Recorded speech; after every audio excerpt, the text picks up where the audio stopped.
name is Munyasya. I am an electronic music producer, a DJ, I'm a film student. I also happen to run a record label, part-time farmer. I do so many things. I also do photography, visual arts, graphic design. I'm minting NFTs at the moment, so there's a lot I do.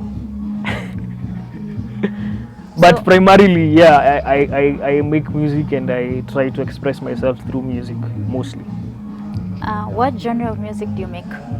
Electronic music, but then I would also say that my music is not really tied to a specific genre. It lives in this world where it's electronic music, but as we all know, electronic music has its own subgenres, and the one thing about Kenya is like the sound in Kenya is an amalgamation of so many things. It's not really one sound. So I think that is also because of how we are brought up. We're brought up with so many influences. So I feel like that also influences how I am not specifically in one genre. I'm just out and about exploring my way. Okay. Could you tell us how you discovered electronic music? Yeah, so okay, I began making music first. That's why it started. I began making music in 2019, but it started off as more of experimentation. It was an you'd call my earlier pieces experimental music. But then a friend of mine took me to an event that was happening in Karen. It was an electronic music event, and I'd never had music like that ever in my life. To this day, I don't think there's ever a day in my life I've ever felt that possessed by music than how that day was an eventful day. So I remember during the event, for a moment I told him, you know what, I think this is where I want to take my music. But then as time went by, I began drifting away from that, but still incorporating that type of music. What inspires you to make electronic music? It's very forgiving in terms of it's not limited to a specific sound or a specific way of expressing yourself. So you have genres like R&B where there's a certain thing that makes it R&B. For electronic music, it's so broad that one day I'm making techno, the next day I'm resampling traditional music from Kenya that still sounds like house, but it doesn't really sound like house. So that freedom makes me feel like it's easier for me to work through electronic music. And then also I love technology, so electronic music pushes me to think about technology in that aspect that you're not limited. So I'm also not limited in how I deliver the music I'm delivering. So can we conclude that electronic music makes you reinvent yourself over and over again? Yeah, for sure. I've worked on 3 different projects so far. The first one was, and this is in terms of music that has either been released or it's not released yet. So there's an album I released last year which was called Zens. For me it meant demos, which is also the name of the label that I founded. Whatever type of music that sounds like is different from whatever type of music I'm yet to release right now. So right now I'm working on a sound that sounds more like film scores combined with traditional rhythms, but modernized in a way that feels like it fits the dance music culture that's going on right now all over the world. But at the same time, I'm also working on a more subtle mellow vibe that's for another project that's supposed to be released next year. So it's always like every single project is something different. Every single project I get to express myself in a new way and learn more about myself in a different way and new things about myself.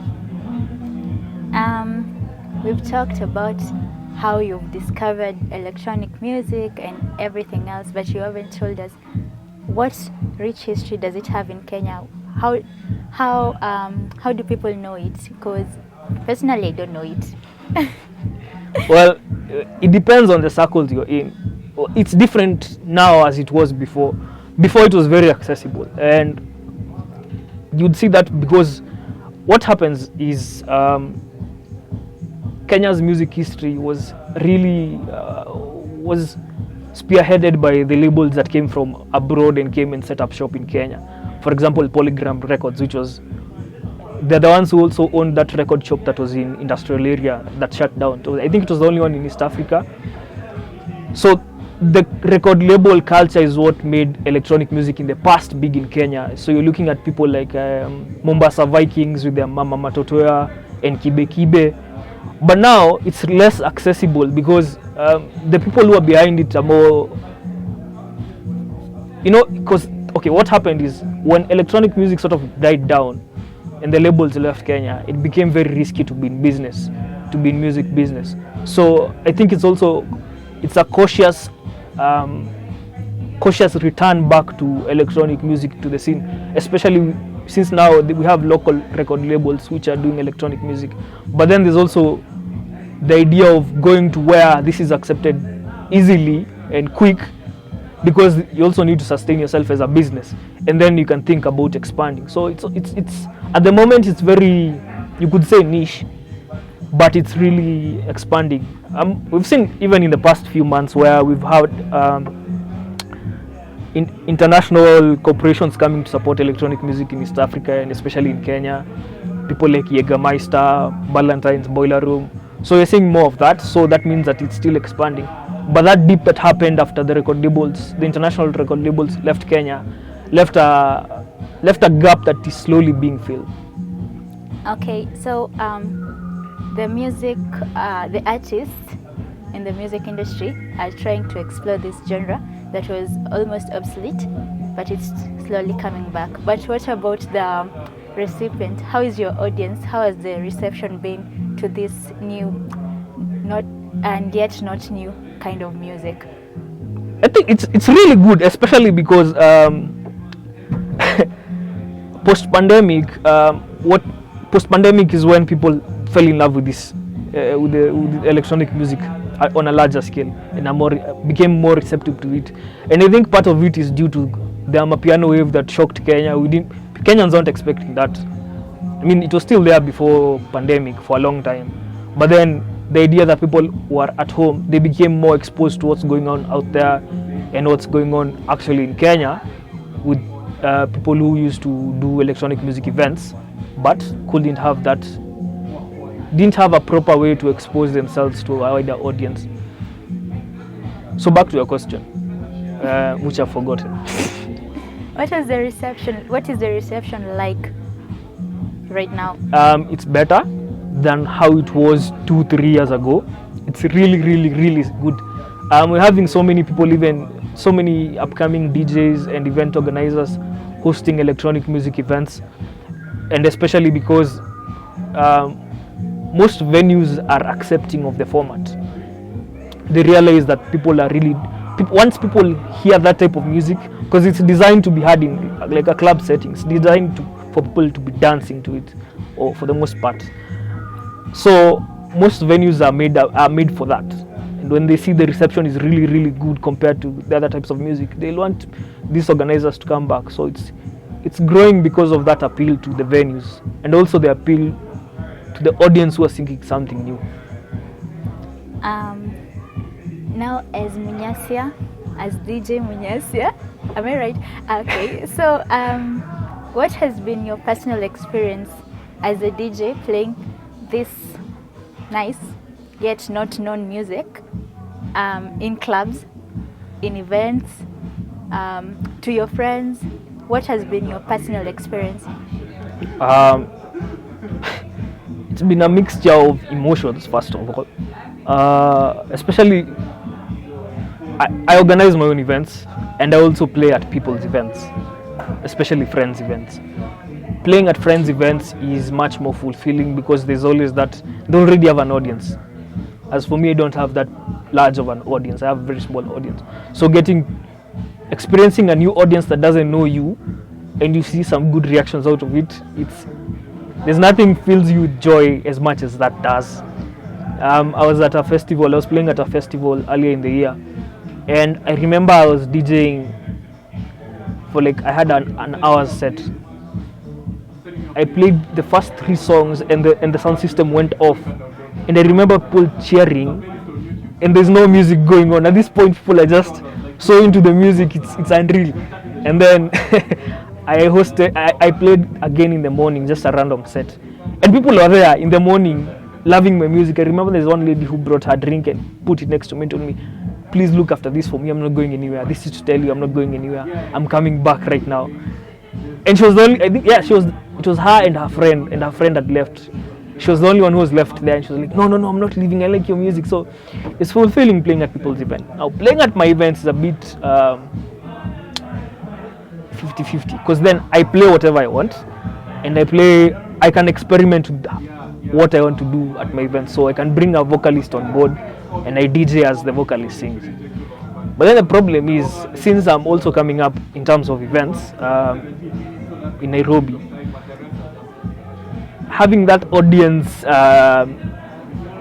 be new, first of all, to you, and express themselves in the way that you experience at other people's events is not the same. But also, that being said, it's one of the most supporting audiences I have, because they stay with me to like the wee hours of the morning, and they show up very early. And every single time we're concluding an event, they're always helping me to sit down, and they're always telling me, you know, that was a good set. I know not many people showed up, but they're always encouraging you, and they're always following up with what I'm doing. So it's 50-50 in that way. There are good times and there are bad times. Where can we find you? Well, it depends. My music is online. It's on all streaming platforms, except YouTube doesn't have much of my music. But that is on purpose, because we're also planning to establish more of a video-centric way of exploring my music on YouTube, especially with our label. In terms of finding me on a personal basis, Instagram is a good place to start. I'm always on Twitter 24/7. I'm on Twitter. Always finding someone to talk to, especially friends who are far away from me. Yeah, so I'd say Twitter, Instagram. You can find my number on Instagram, obviously. LinkedIn is another one. I'm usually on LinkedIn posting the projects we're doing. Like right now, I posted about a project we're yet to do. It's supposed to be an installation that's based on immersive sound. It's supposed to be happening either very lately this year or extremely early next year. So think about this last half of December or the first half of January. That's when the installation will happen. It's based on a project I worked on. Well, the project was conceived in 2019, worked on it in 2021. But I didn't have the technology available to me and the resources to be able to execute it until now, which is where at least the technology I'm working with has become more accessible. It's still difficult to work with it, but it's more accessible. So that's what I'm working on. And things like that, you'll find me posting on LinkedIn. Instagram is Victor Munyasya. Twitter is Munyasya _ LinkedIn is Victor Munyasya. YouTube is Munyasya. Spotify and all other streaming platforms is my artist name, Munyasya. Yeah. It was very nice to talk to you. Thank you.